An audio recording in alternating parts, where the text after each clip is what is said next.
Good afternoon and welcome to Conversations on Showing Up for Kids. My name's Tim Markle. I'm director of the Southern Regional Center for Children and Youth with Special Health Care Needs, coming to you from my lovely office in the Waisman Center. We cover 14 counties in southern and southwest Wisconsin to connect families, connect the champions who support those families, to try to make sure everybody gets connected to the resources they need to live the best life that they could possibly have. And that life begins early. And so we wanted today to bring on Regena Floyd-Sambou, who is the children and family program specialist with the Birth-3 program, to let us know how those little of the littles might get connected to some supports that are out there through the Birth-3 program. So Regena, thank you so much for being here today. Well, thank you, Tim. Thanks for inviting me back. I appreciate coming back 2 years in a row. Anytime we can get information out about the Birth-3 program, we appreciate that. So thanks for having me. I do want to say, do you want me to show slides or just kind of talk through things? Feel free to show slides. We're a small Okay. group today. We can definitely do slides. You should have permission, so that would be great. All right. Sounds good. Okay. So let me get this pulled up. All right. Oh, Regena, this Okay. is just Yes. the sign of just, this well-oiled machine that I always try Yes. to run, questions like Uh-huh. this that, as a proper host, I probably should have asked beforehand. No, that So, is okay. That I didn't know if I was driving the ship or if you were driving the ship. So this is oh, definitely fine. oh, I I so got it. prefer being the mechanic on ships and letting other people drive. So please Uh, drive away. oh, okay, sounds good. Okay, so the Wisconsin Birth-to-3 program, it is what it sounds like. We support children in that age range of birth to three, children who have special delays and disabilities. So we'll get into more information about what that eligibility process looks like. Depending on who you are, you'll probably have different levels of understanding about the program. So definitely, we'll go through it from the beginning, pause for any questions, take questions through the chat. Um, so when we look at brain development and what science tells us, recent research indicates that that age range of birth through three is really the most important years in a child's life. That is the years when all of those brain connections are really starting to be made. And they're starting, there are about twice as many nerve cells and nerve connections that in those years that we have in adulthood. So really it is a pivotal point to kind of get into that child's life, help them with that brain development early on so that they can carry that out throughout their K through 12 learning and then throughout their adulthood. So the Birch program, the Wisconsin Birch-3 program, we are operated at the local county level. And so there are 72 counties. I am a program specialist. I support 17 counties in the southern region. And there are three of my counterparts who support the other areas. Um, these counties operate the Birth-to-3 program. And what we do, as I mentioned, is serve families with children under the age of 3 who have a delay or disability. Who supports them is a team of professional service providers who support the child's growth and learning. We do this through the family. The family is that focal point, that center point. So, although we want to impact the child's growth and learning, we do that through supporting the entire family unit. Services in the Birth-to-3 program include special education, service coordination, occupational therapy, speech therapy, and physical therapy. And then we bring on additional services depending on the individual needs of that child and that family. So that means you could have a team of just those core individuals, or your team could expand other disciplines and bring in other people to support.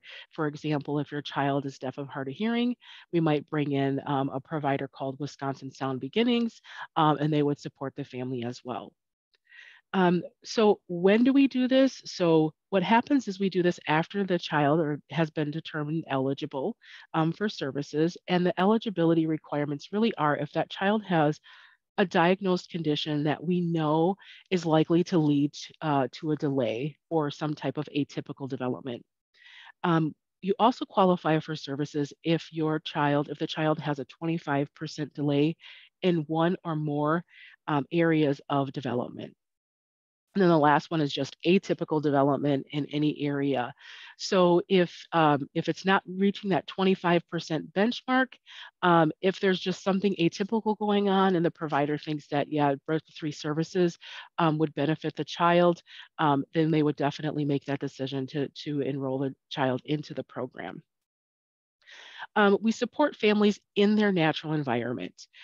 So we really want them to be in a place that's familiar to them, that they have access to at times when we're not there, when the providers are not around. So when we think of natural environments, it's more than just the home or the place. It includes that, but it also includes the people that they're around, the family members, the caregivers. It includes anything that they do within their routines. So if you go to the library, we would look at if there's services that would like to be provided in that location. If the child goes to childcare, that's definitely an environment in which our service providers would talk to the family about if they would like services. You don't have to have them in those locations. It's definitely a family choice about when and where services are provided. But we do consider those services to be provided in the natural environment, including the routines and the activities. And how do we do this? How are services provided? So we provide services using an individualized family service plan. So this plan lists all of the services that your family will receive or that a family receives. It also creates it lists the IFSP outcomes is what we call them. And basically those are the goals that the family has identified that they would like their child to reach. And it includes ways to track progress, right? So you come in and you kind of document what you'd like to see occur for your child, the progress that you would like to see them make, and then you indicate how you're going to monitor and track that progress and make sure that things are moving in the right direction. This IFSP also helps with transitions, transitioning to the special education school district, K through 12. So that would be one of the transitions, but we look at transitions also in a different light. We look at transitions as in if you're moving from one location to another, we would support that. If a new family member, new baby is born, we'd support that's a little bit of change for a family. If there's some type of different things happening for a family, we consider those transitional as well. So that in a very generally, right? There's a lot of detail into the Birth-3 program, but in general, this is the way that we operate to support families. So I'll pause there just to check to see if there's any questions.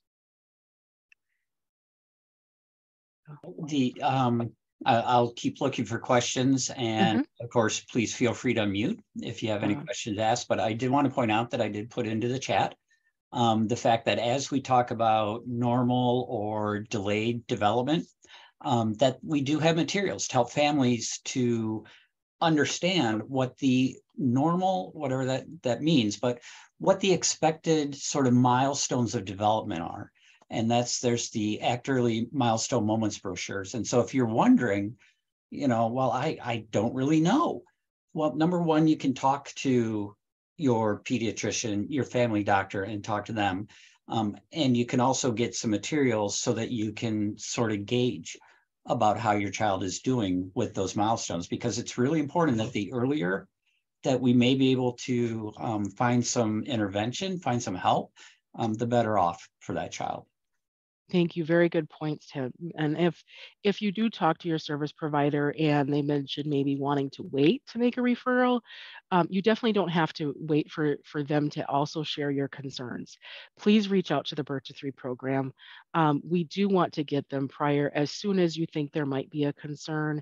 And if for some reason at that time it's not present or not observable, we offer you can always come back, right? When your service provider is concerned. So we don't want you to feel like you have to wait until somebody confirms your feelings. So definitely reach out if you have any concerns. We can support you through that. So thank you, Tim. Those are great resources for families. I love that point, Regina, because so often we do have families that are told, well, let's just wait and see. And so they wait another year when they've had these concerns. So it's great to know that families reach out to you and to Birth-3 and say, I'd really like to have a conversation. I'd really like you to meet my child. That's great, Tim. Yes, definitely, because we know that our pediatricians, that's their specialty, but we also know that families know their child, right? And so we Love want that. you to feel like an expert in your child's development as well. So definitely reach out if you have any concerns to the Birth-3 program, and I'll provide you with like that information as well. So, why do we provide services in the natural environment? So, if you look at this pie chart, this is the typical week of a child. And this is the reason why we provide services in the natural environment. The child spends almost half their time sleeping, right? And then they've got their daily routines, and that's half the other time. And formal intervention is just a piece, a slice of the pie. If we're coming in for just an hour, or you're going to a clinic for just an hour of an appointment, um, we're missing out on a lot of opportunities to have this child practice the strategies and incorporate the strategies into their daily activities and their routines.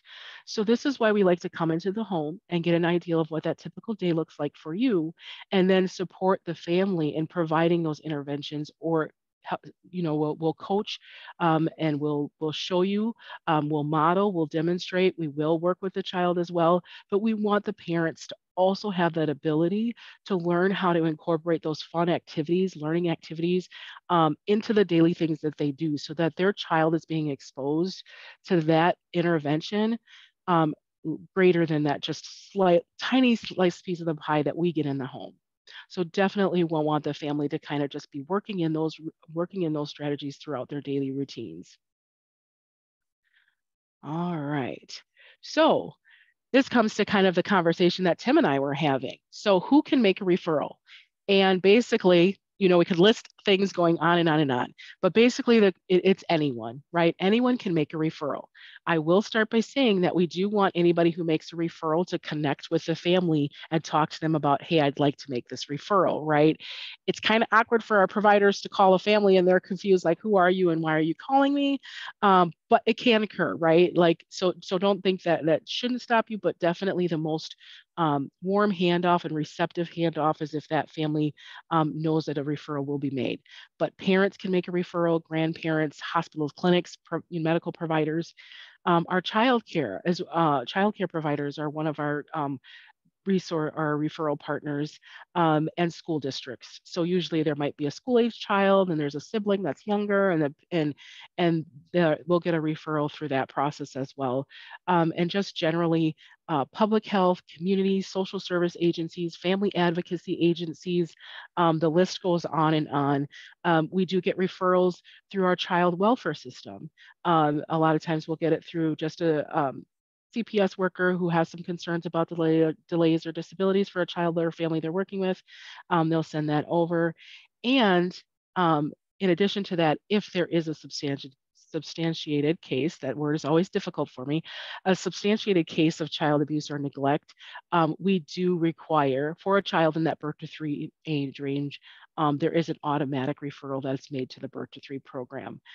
So that's something that we incorporated because we know the impacts of trauma on development. So that's a process that has been worked in to our system of care for our children Birth-3 in Wisconsin. All right. Okay. So where can you find information about the Birth-3 program? So Tim has been plugging in links.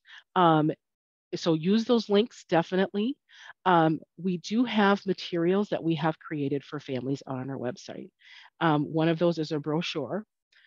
This brochure talks about, and I might actually just pull it up. It really just gives you a synopsis of what happens from the time that the referral is made, to kind of like what will happen through how the services are provided, who provides those services, what a team looks like. So it's kind of the basics of the Birth-3 program. I'll jump forward because we also have, not sure if it's in here.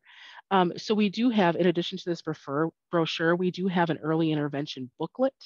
That booklet goes into more detail about how we provide services in the Birth-3 program.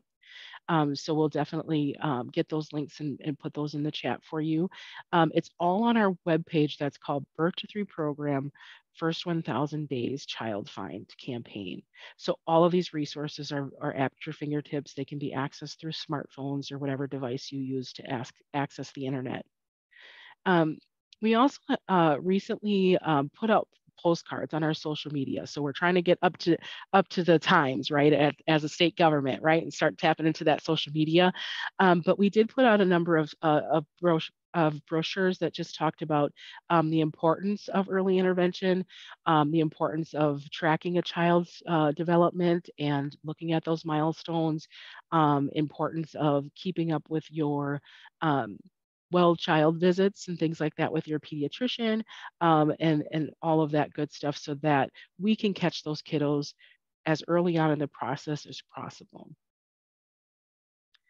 We also had, just want to check to make sure, so there's a couple different designs, but ultimately the purpose really is to just provide that information about the program.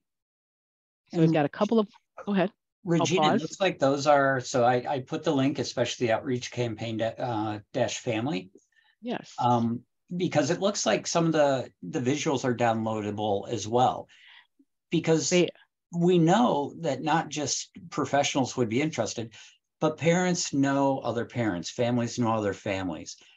And so I would imagine that you would encourage that if there is a family who has had a good experience, or they have people that in their circle that may benefit from the Birth-3 program, please share this material out. Definitely. Thank you for mentioning that, Tim. We do have everything that's accessible by print, by download.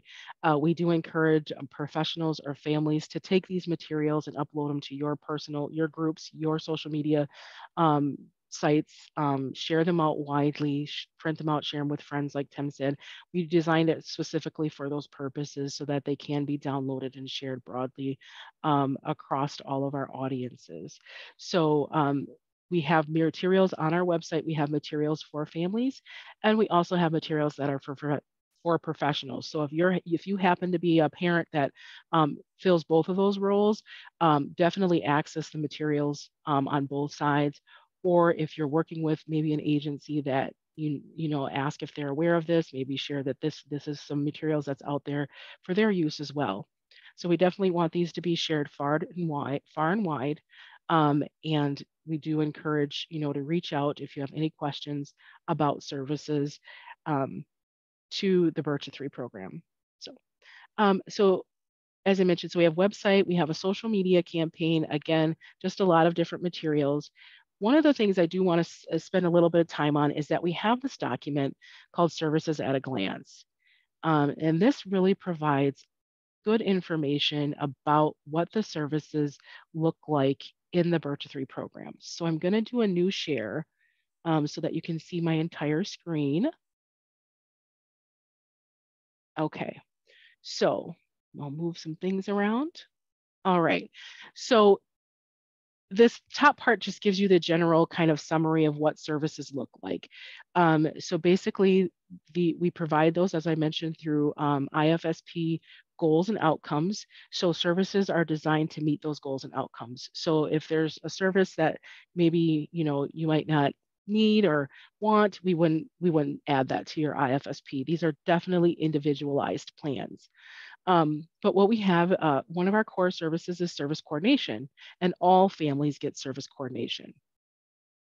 One second, I'm trying to move that. So all families get service coordination. Blow it up a little bit. And what service coordination does is really help your family access early intervention services.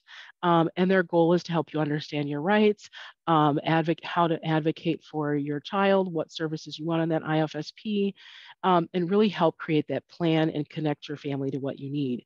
So we often don't limit our services to just those in the Birth-3 program. We want to connect you to services within the community that can support your family as well. We want to connect with other providers that you may be working with. For example, your child care provider, if the family so should choose, could be a part of that IFSP team and receive and provide information into that plan. One of the things that is a little bit interesting, and I guess in Wisconsin, is that we are in the Department of Health Services. However, the Birth-3 program is a special education program. So it seems like should be in DPI, and we're not, because we also have medical services that are provided in our program. And so it helps to be connected to like our our MA programs. However, because this is a special education program, special education is one of those core services that are provided to families. So this helps a child engage in activities and supports their overall learning and development, to really help them grow and learn.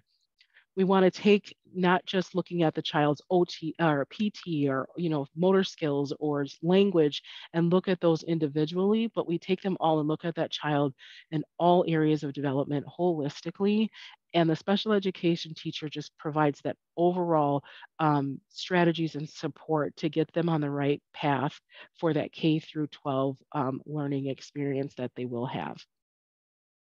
OT and PT, they're just that. So OT really helps by practicing those day-to-day skills, how to interact with the world around them.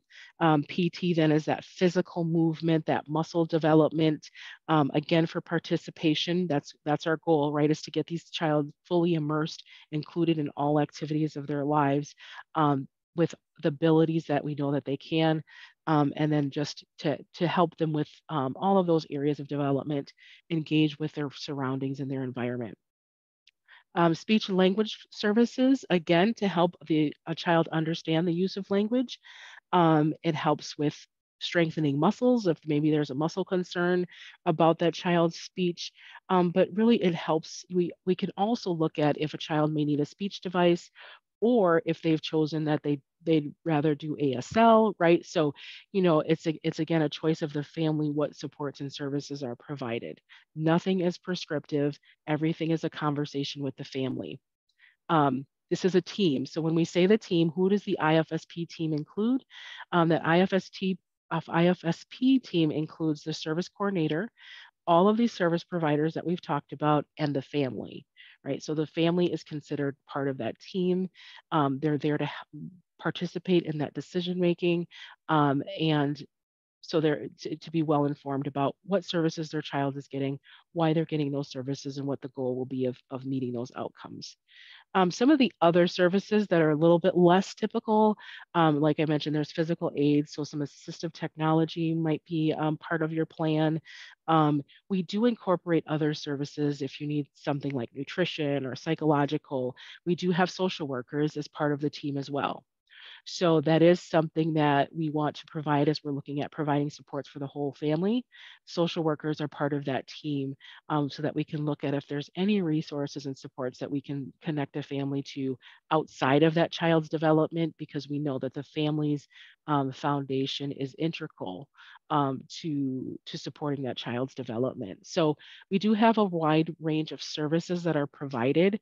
Everything is a conversation, and things can be changed and addressed based on that family's concerns. So I'll pause there, stop sharing, just to say, any questions? I do just want to make a comment that I really appreciate I know there's been some revamping of the materials, and this is I've been involved for like 13 years now in the programming around disabilities and children with special health care needs. This is like the most family friendly and easily readable that I have seen come out of a State Department in a long time. So thank you it looks like you guys have really listened to families and taken their input to heart to help families understand what the program is and what it's going to offer them and what the expectations are, and how it can be so valuable for their kiddos. Definitely one of those goals that we have within our Bureau of Children's Services is that family-friendly language, right? Family-friendly, plain language. Some of this stuff is complicated. Words are, interchangeable. They're new. There's a lot of acronyms, things like that. We wanted to take away all of that jargon and just put it out there in as plain language as possible, to increase that understanding of our program, not only for families but professionals too, right? So we're not all, even though you're in this professional world, our acronyms are different. So we might be saying an acronym that means one thing to me and a different thing to you. So that was another goal, was to make sure that for our professionals, that we are being clear about what that Birth-3 program looks like and what that experience is. Um, I will share, so let me just go into sharing my whole screen again. I'd like to also share that there are 2 video fact sheets out on that website for families. I think they might be 3 to 5 minutes, right? But one of them talks about why early intervention is important.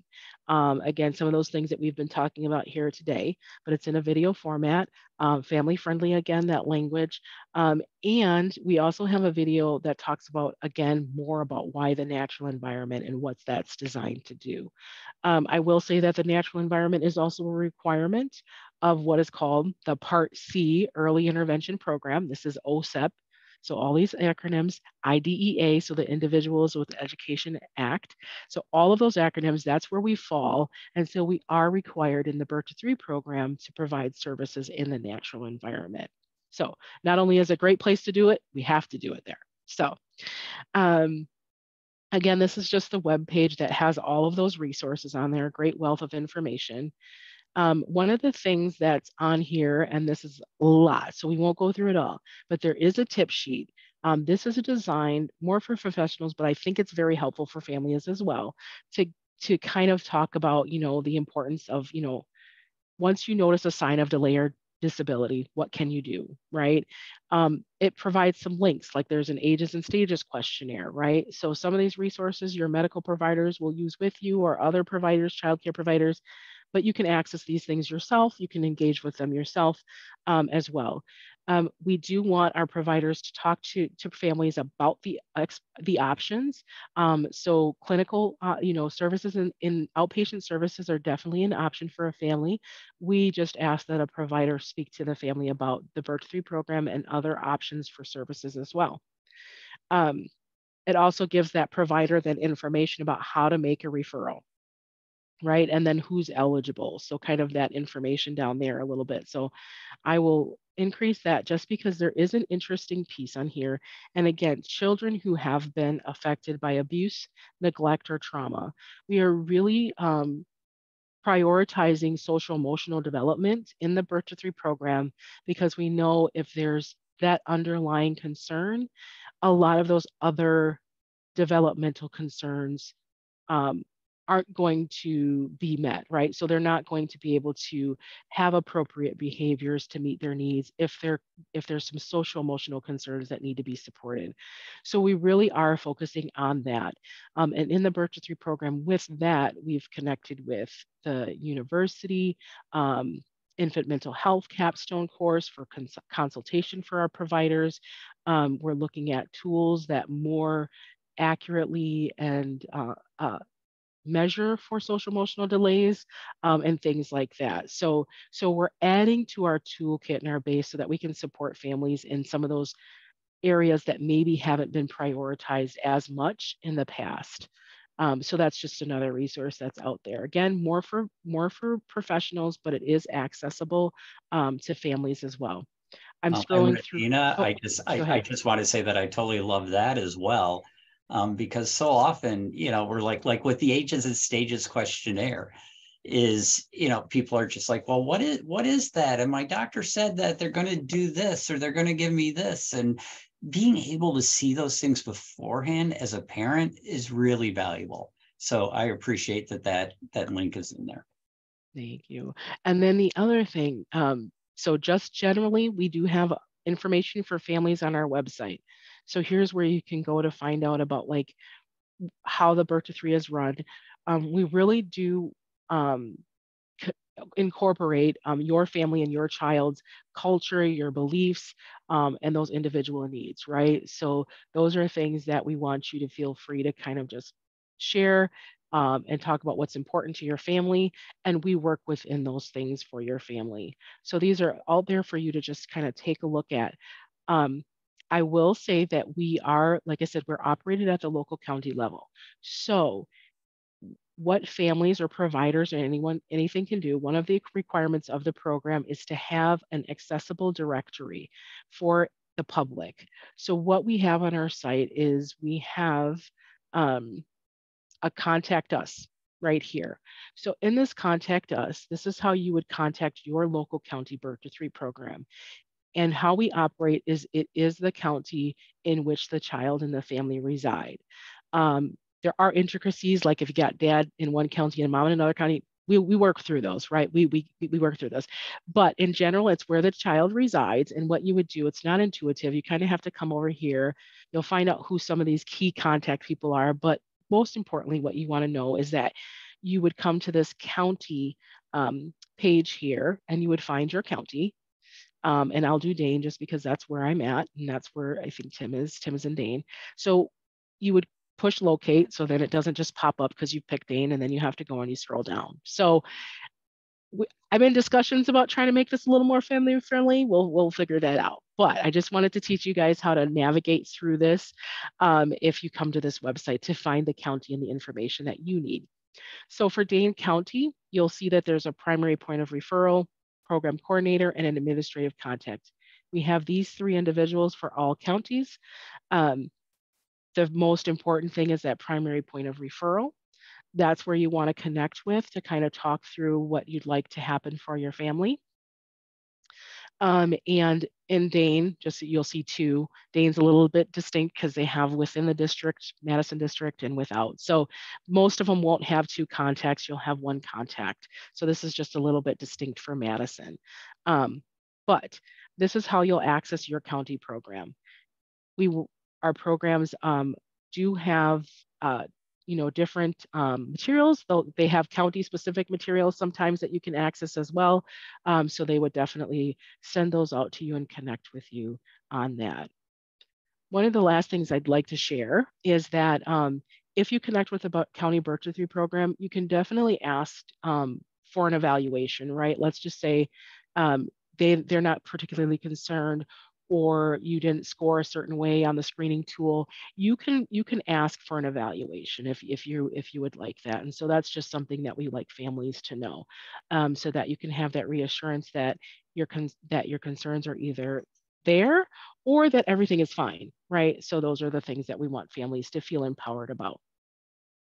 And I want to just say again that I love that point about the Birth-3 program, because sometimes, maybe not in Wisconsin, but in other places, sometimes parents will get into a conversation with a professional over the phone and say, well, I was thinking that maybe this, and professional may, just because of the day they've been having, say, well, I don't think you're going to be eligible for that. And with the Birth-3 program, that's not an answer. You can ask for that referral. You can ask for that evaluation. Correct. So, and I will say that again, an overall goal of the Birth-3 program is to help caregivers better understand their child and their child's development, and then be able to communicate that to the people in their lives, to the school districts, and really advocate for their child, right? So that's one of the goals too, is just to build that competence, that capacity, and that confidence to just go out there and speak on behalf of your child and know their development, and continue to be the expert of your child's development. All right, we will take a little pause for any questions that anybody might have that they want to put in the chat, or if they want to unmute. And just to follow up, Regena, I'm going to put this on the recording just because I can. I will be in touch with you because one of the things that you talked about was that transition from the Birth-3 program into the school system. And so I will be contacting you to find out who is it that, I could talk about on Conversations on Showing Up for Kids about what that transition is like. Because I know that any transition can get very scary for families. And I think we can talk about how that is done to try to alleviate some of that fear of the unknown. Definitely, and that is a focal point of our program, right? We often talk about for those kiddos that might have a 25% delay, our goal is to work ourselves out of a job, right? Right. Is to get their progress up to that age appropriate level, the family feels confident in continuing to support that development. They don't need us anymore. They're like, we got it. Thank you so much. We want to work ourselves out of a job, right? We want that child's growth and development to improve. For those kiddos that we know, like diagnosed conditions or the delay is just more significant, we know that they're going to be potentially eligible for school district services. And so that's very scary to be transparent, because the school district looks very different than the Birth-3 program. So Yes. we want parents to be ready for that transition and well informed about what that's going to look like and what the differences are going to be. So that is something that we definitely would, I think, be on board, Tim, with coming back to talk about, and how families can get ready for that or be prepared for that, and kind of advocate for themselves in that situation as well. Great. I'll have my people contact your people. Sounds good, Set up right? a meeting. Yeah, exactly. Sounds good. Okay, like it's not going to be me emailing you. The other thing that I just want to highlight is that I know that the Birth-3 people that I know are some of the best at understanding that there's not one place that is going to best serve the family. And that's that the Birth-3 workers know about the 5 regional centers throughout Wisconsin. They know about other organizations that can provide support to families. And so Birth-3 itself is a way to learn more about the system of support that's in Wisconsin. Correct. That's the basically, I don't want to say it's the sole purpose of service coordination, but that is one of the main purposes of service coordination. The coordination piece of that means not only with services in the Birth-3 program, but connecting families to resources and other opportunities for support for their families. So definitely connecting families with the regional centers is something that our service coordinators do in most of our counties, I think. So yeah, definitely our service coordinators do want to open the door to families if they're just not sure of what's available to them and what's in their community.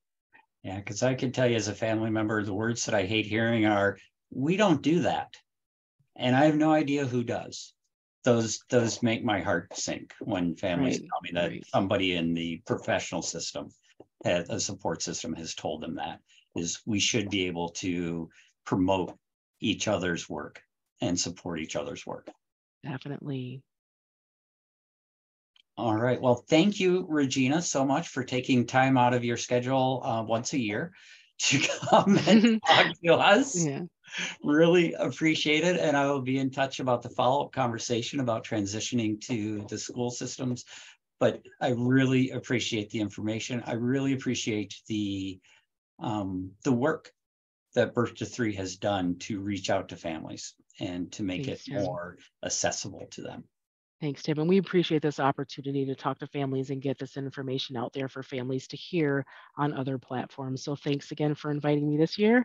And I look forward to coming back next year.